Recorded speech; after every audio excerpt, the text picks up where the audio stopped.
Well, thank you all. So, coming up with a topic for today. Why not fix our food system? So TED, very interesting. They said, think big, dream big. Think of it as the ultimate spa, brain spa for your brain. So as I thought about that, I started to come up with a topic of thinking big. Why not fix our food system? And what it ended up turning into was more like a triathlon, an Ironman triathlon. It was a lot to think about, especially in 12 minutes. So I'm going to get full disclosure right now. I'm a little bit odd, as you heard. I grew up on a farm, a family farm in upstate New York. My parents started a winery in the 70s, and from that we also developed a orchard, and we tapped our trees for maple syrup, and everything pretty much that we ate was from the farm. And we had a battleground at the house between my mother and my father, and it was before the word organic came around, so we used the word homegrown or store-bought. And if something came into the house that was store-bought, we had an issue on our hands, and usually the kids, we stayed out of the way. So that was really my upbringing. I thought that was perfectly normal until I moved off to the big city in bright lights. I went to college in Boston and joined fast food nation that we all know very well.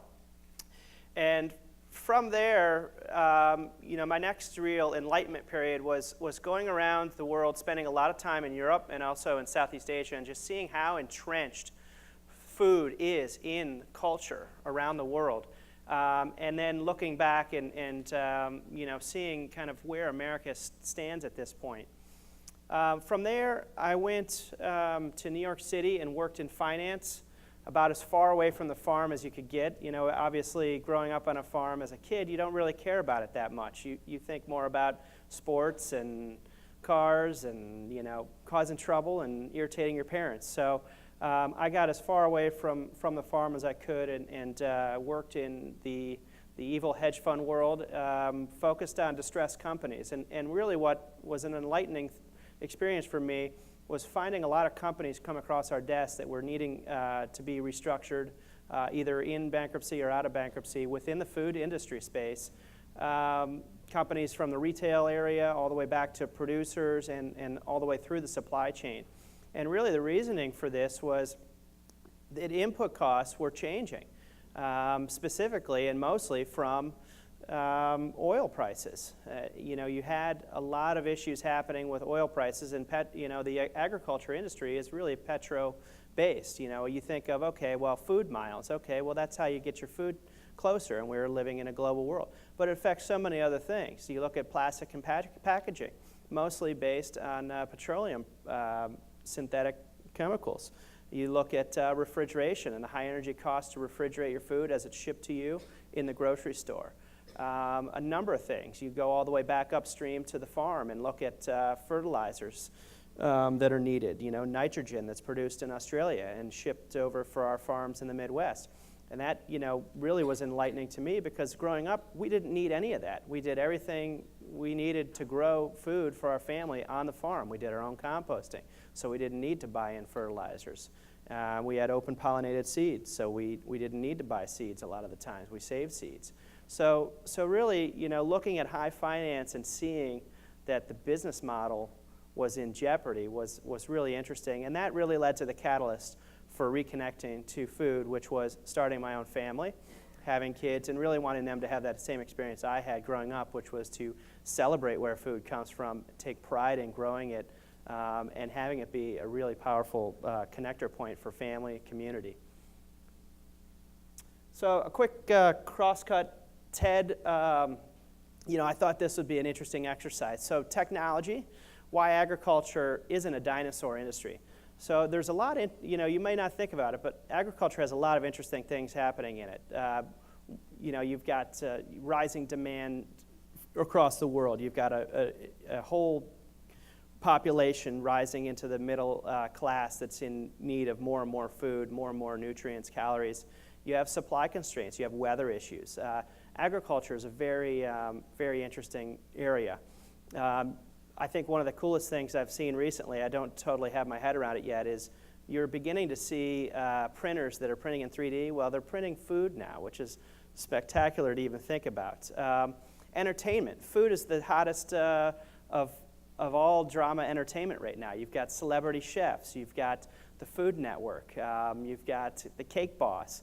It's really a dramatic thing to think that, we have people who simply don't spend a lot of time thinking about what they're going to eat, but at the same time are willing to sit down and watch the Food Network for 3 hours. So it's really an amazing thing is to think about the entertainment component. And the third is design.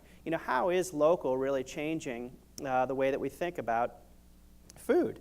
And how is it changing barriers to entry for food companies? How is it changing the whole playing field? So connector points back and forth to how we get food to people, shortening that up, making it less of a system because we simply may not be able to have it be that way going forward if we continue to have high oil prices and the cost of transportation continues to go up. So that's just a real quick cross-cut on TED, which I thought was interesting.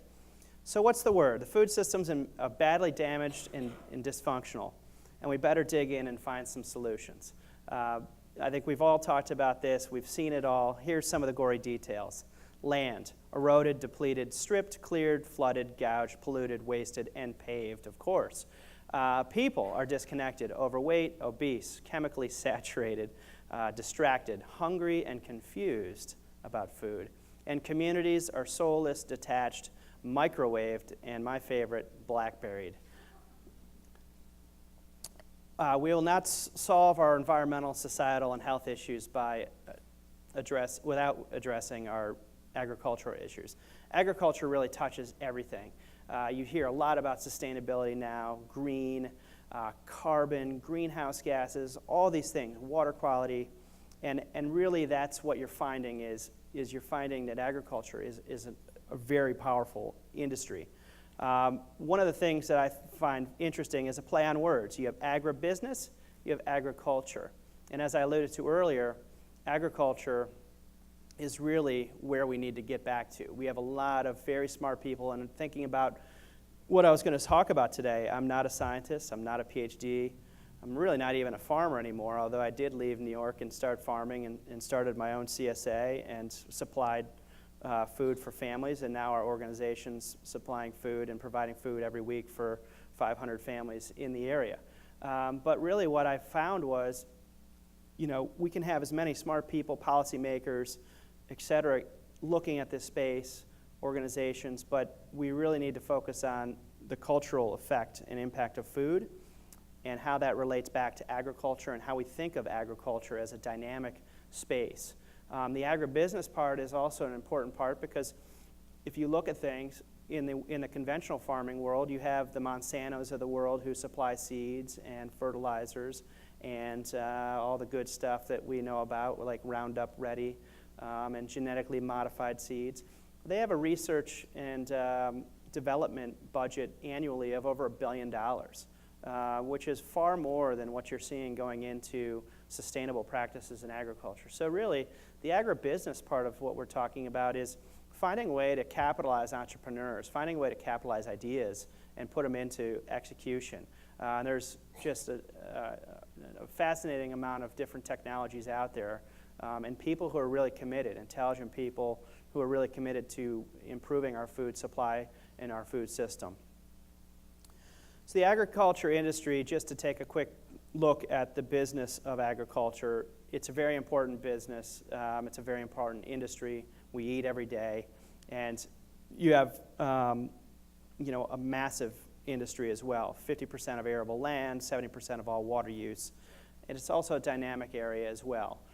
There's a lot happening. You had food inflation spikes in 2008, which led to riots across 30-some countries. So it's really not good old food is there, agriculture is there. There's a lot of thought that needs to go into it and focus.